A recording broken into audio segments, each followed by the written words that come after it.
వచ్చేటప్పటికి వీళ్ళకి ఇప్పుడు ఇవాళ నారాయణ చైతన్యాలు సాక్షికి కూడా యాడ్ ఇస్తాయి ఇవాటి వరకు. ఎందుకంటే వాళ్ళకి ర్యాంకులకు సంబంధించినటువంటి కాబట్టి పబ్లిసిటీ టాప్ సెకండ్ సర్క్యులేషన్ ఉన్నది కాబట్టి చెయ్యాలి.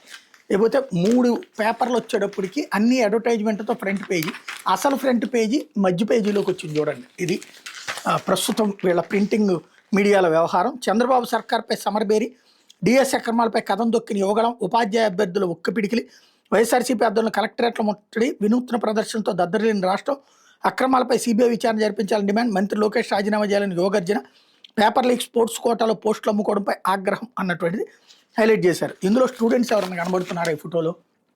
అందరూ వైఎస్ఆర్ కాంగ్రెస్ పార్టీ కార్యకర్తలు కనబడుతున్నారు. మరి యువతరం కథం తొక్కింది, ఏదో నిరుద్యోగులే వచ్చారు, ఉపాధ్యాయ అభ్యర్థులే వచ్చారన్నటువంటి కోణంలో రాసుకొచ్చారు. లేకపోతే అర్హులను తొక్కేసి అడ్డగోలు డ్రామాలు అన్నటువంటి వార్తని హైలైట్ చేశారు.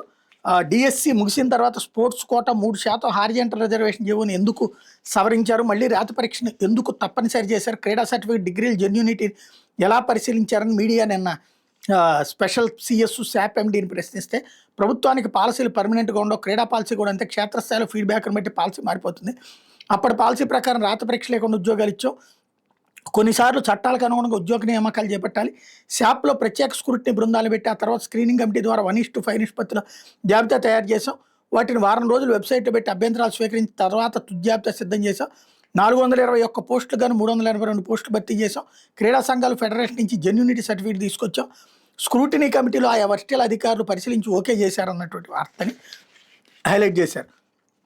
విజయనగరం జిల్లాలో వెయిట్ లిఫ్టింగ్ క్రీడాకారుని ఒకరు తప్పు డేట్ ఆఫ్ బర్త్తో ఉద్యోగం పొందారు.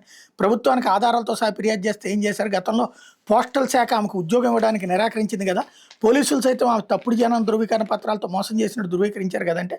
విజయనగరం జిల్లా వెయిట్ లిఫ్టింగ్ క్రీడాకారిపై ఎటువంటి ఎఫ్ఐఆర్ నమోదు కాలేదు. ఆ జిల్లా ఎస్పీ సైతం దీన్ని ధృవీకరిస్తూ పత్రం ఇచ్చారు.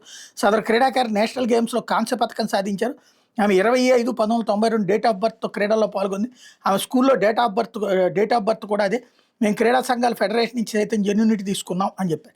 అయితే విజయనగరం జిల్లాకు చెందిన వెయిట్ లిఫ్టింగ్ క్రీడాకారిని 2 పుట్టిన తేదీలతో చలామణి అయినట్టు జిల్లా ఎస్పీకి స్పెషల్ బ్రాంచ్ డిఎస్పీ నివేదిక సమర్పించారు. ఎస్వీఎస్ మూర్తి అనే వ్యక్తి సదరు క్రీడాకారిపై విశాఖ రేంజ్ డిఐజీకి ఆధారాలతో సహా 19/2/2016లో ఫిర్యాదు చేశారు.